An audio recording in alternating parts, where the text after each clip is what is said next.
Le 6 mai 2023, Charles III sera couronné roi du Royaume-Uni de Grande-Bretagne et d'Irlande du Nord, et de 14 autres États souverains. Il devient également le chef du Commonwealth des Nations, qui compte 56 États, et le chef temporel de l'Église anglicane d'Angleterre. Charles III a déjà 74 ans. Dans l'histoire de la Grande-Bretagne, aucun roi n'était plus âgé au moment de son couronnement.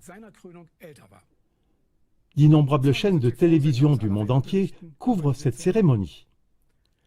Alors que les caméras des médias de masse sont braquées sur la splendeur et le faste de cet événement, ce documentaire veut ouvrir un dossier en 5 parties qui révèle un tout autre visage du roi Charles III, largement passé sous silence par les médias de masse.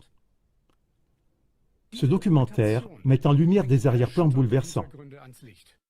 Première partie, le roi Charles III et ses possessions. En tant qu'héritier du trône de la reine Élisabeth II, le roi Charles III hérite d'une fortune gigantesque. Normalement, il devrait payer des impôts sur les successions comme tout autre Britannique. Charles est toutefois exonéré de droits de succession en vertu d'un accord conclu en 1993 avec le gouvernement de John Major.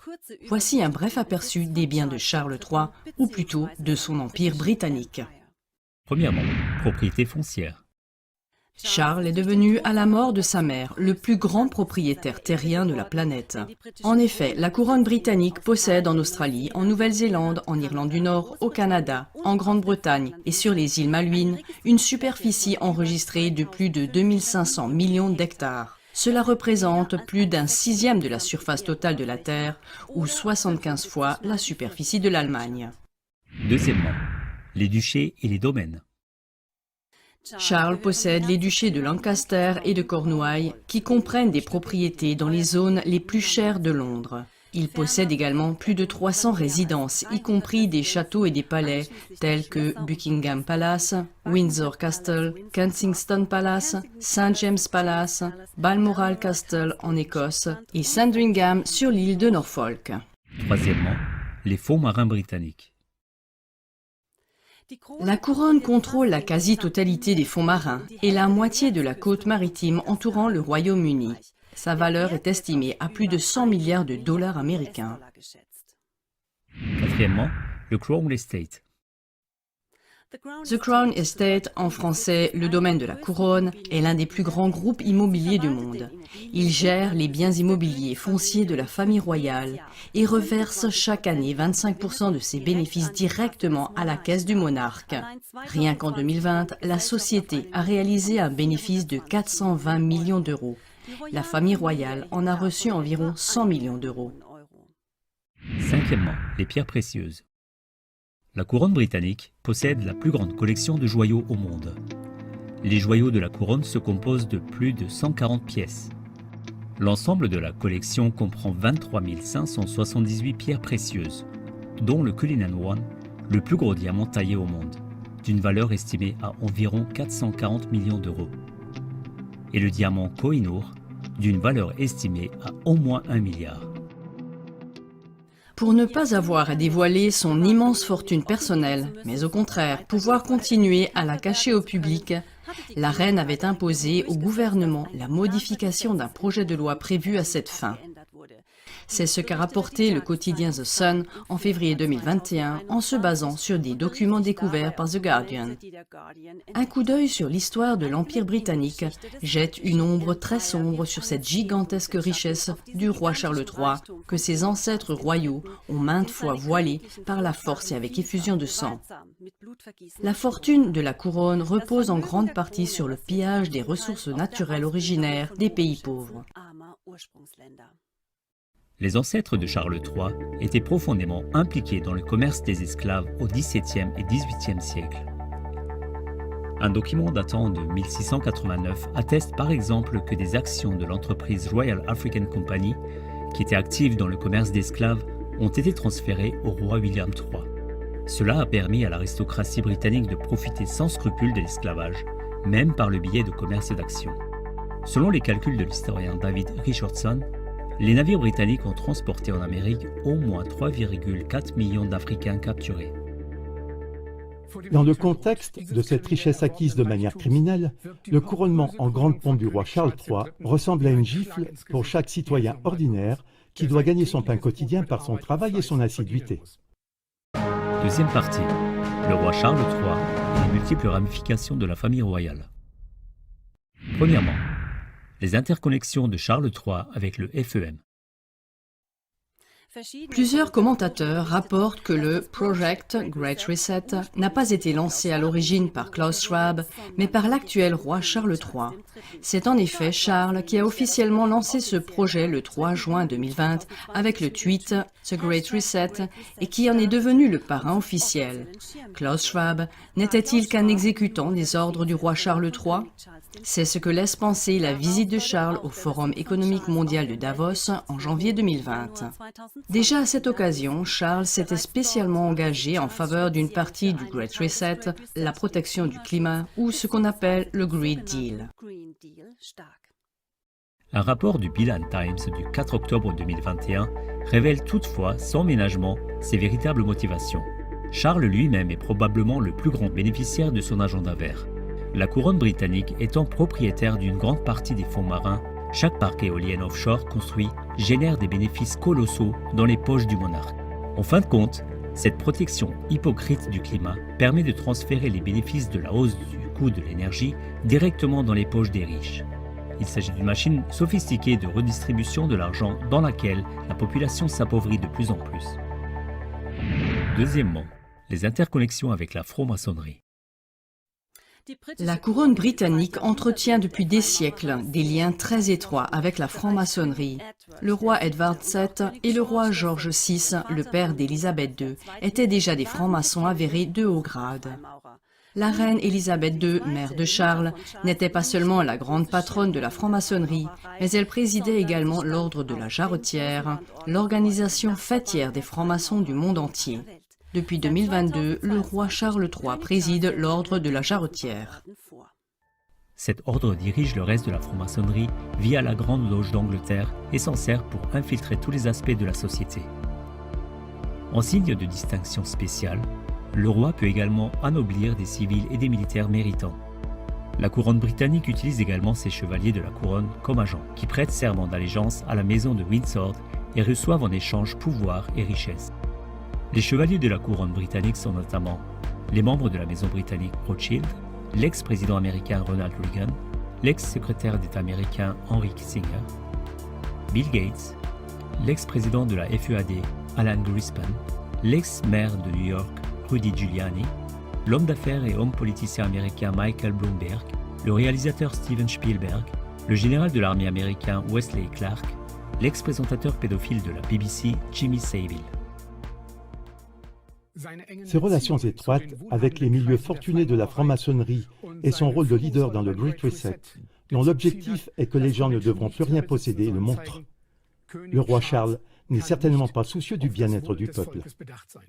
Troisième partie, le roi Charles III et ses scandales financiers. Bien que les règles de la politique royale en matière de dons interdisent aux membres de la famille royale d'accepter de l'argent liquide, Charles est impliqué dans de nombreuses affaires d'argent liquide. En juin 2022, il a accepté d'un chèque qatari milliardaire une valise remplie d'1 million d'euros.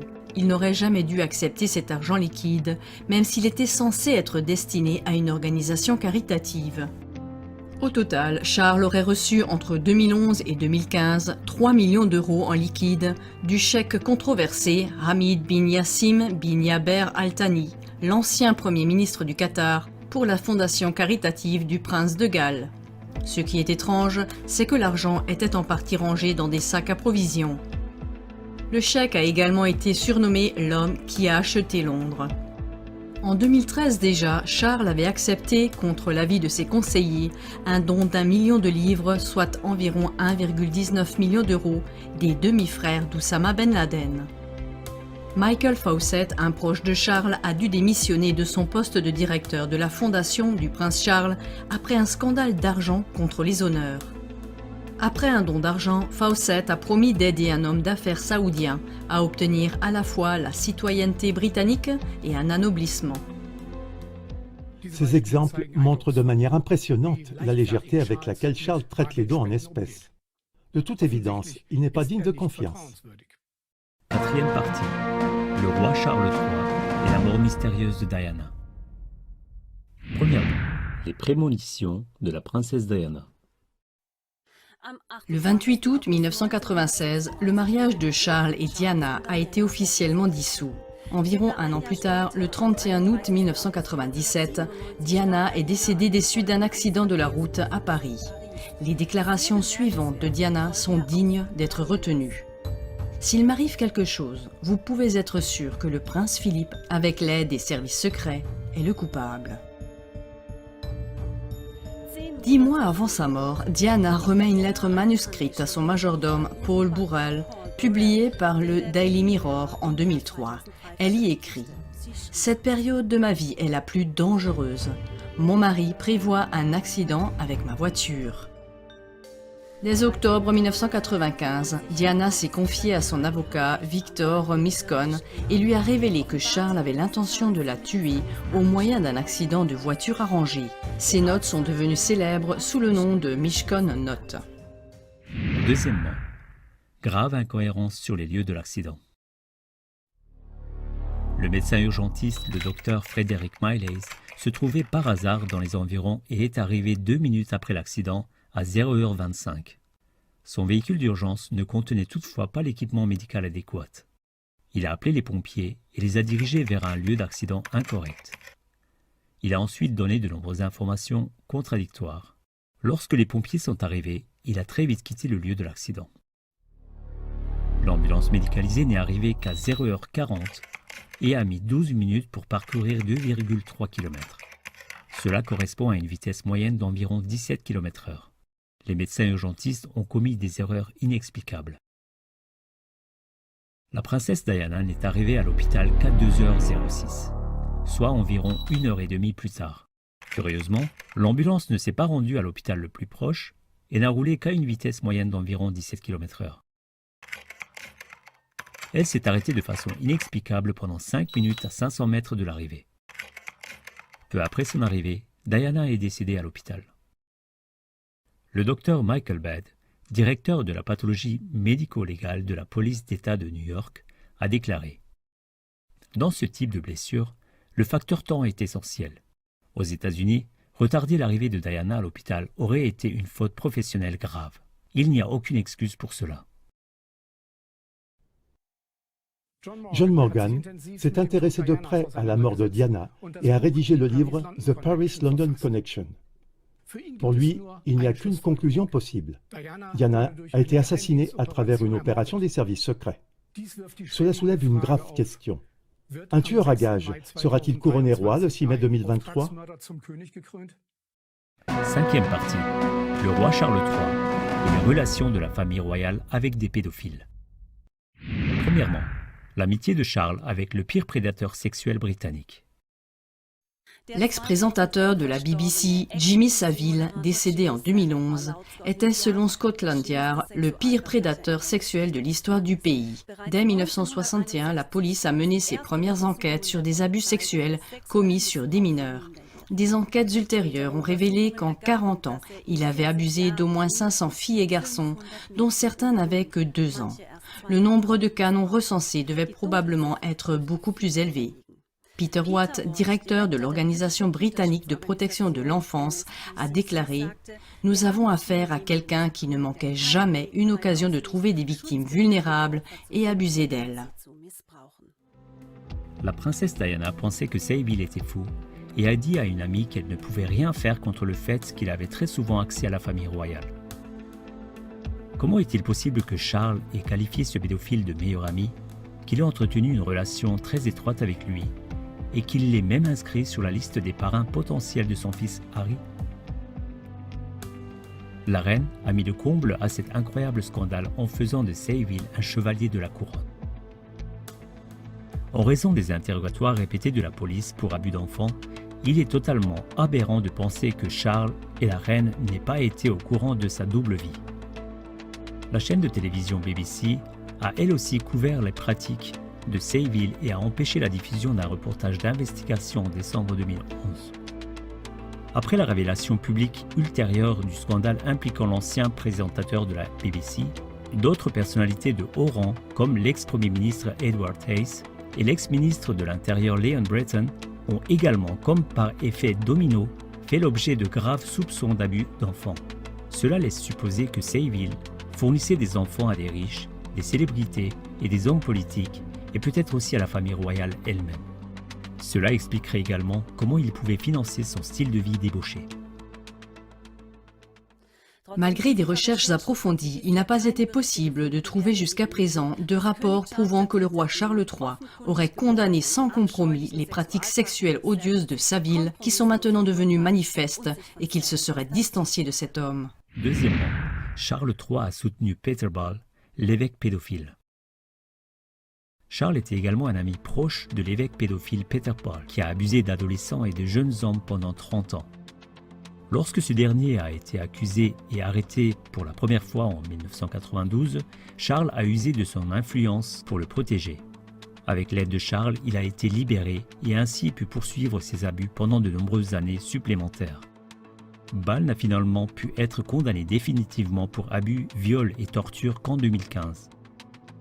Charles s'est donc rendu complice de ces abus, car Ball s'est senti intouchable grâce à l'intercession de Charles et a poursuivi ses crimes horribles sans retenue après 1992. Ball a même été l'invité d'honneur du mariage de Charles et Camilla en 2005. Troisièmement, la famille royale et le réseau pédophile de Jeffrey Epstein. En raison de son amitié de longue date avec Jeffrey Epstein, un délinquant sexuel américain condamné, le prince Andrew, frère de Charles, a été associé à son réseau pédophile de trafic sexuel. Celui-ci organisait le placement de mineurs, notamment auprès de personnalités. Selon le Daily Mail, Epstein aurait également mis en relation l'américaine Virginia Giuffre, encore mineure à l'époque, avec Andrew. Ils se seraient rencontrés sur l'île pédophile d'Epstein dans les Caraïbes. Virginia Giuffre accuse le prince d'avoir abusé sexuellement d'elle à plusieurs reprises. Ce n'est que grâce aux millions de Charles et de la reine qu'il a pu se sortir de ce scandale d'abus. Le prétendu suicide d'Epstein, peu avant un nouveau procès, soulève de nombreuses questions. Epstein installait des caméras cachées sur ses propriétés pour enregistrer les crimes commis sur des mineurs par les célébrités afin de pouvoir ensuite les faire chanter. Il est frappant de constater qu'on retrouve ici le même schéma que celui du réseau pédophile de Jimmy Savile, c'est-à-dire que de nombreuses hautes personnalités de la vie publique sont manifestement profondément impliquées dans le marécage de la pédophilie. Cela les rend vulnérables au chantage. Sous cette pression, ils couvrent désormais, en vertu de leur position sociale élevée, des cartels de prédateurs sexuels. Ceux-ci se procurent des enfants à grande échelle pour en abuser. Cela explique aussi pourquoi, selon les statistiques officielles, des milliers d'enfants sont déclarés disparus chaque année et ne réapparaissent jamais. Selon les recherches de l'essayiste britannique David Icke, beaucoup de ces enfants sont en effet assassinés après avoir été abusés, afin que les autres personnalités ne soient pas démasquées comme coupables et que les cartels de prédateurs sexuels ne soient pas non plus démasqués. Charles et la famille royale ont entretenu pendant de nombreuses années des relations très étroites avec de grands criminels qui ont violé, torturé et abusé des enfants mineurs innocents. La question inévitable qui doit maintenant être posée n'est pas de savoir si la famille royale était si naïve qu'elle ne l'a même pas remarqué, mais plutôt, Charles et la famille royale étaient-ils même directement impliqués dans ces crimes horribles?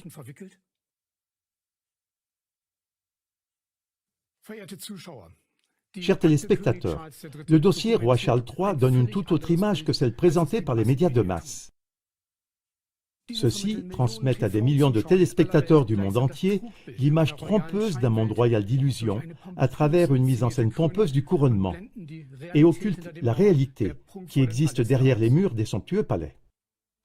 Comment est-il possible qu'un sympathisant de la pédophilie et un tueur à gages potentiel soit couronné roi et qu'il n'y ait pas de tollé? Aidez-nous donc à faire connaître par tous les moyens les dessous choquants du dossier Charles III, un dossier top secret. Informez le plus grand nombre possible de vos connaissances par email ou WhatsApp. Postez la vidéo sur Facebook ou téléchargez des parties de cette vidéo sur TikTok.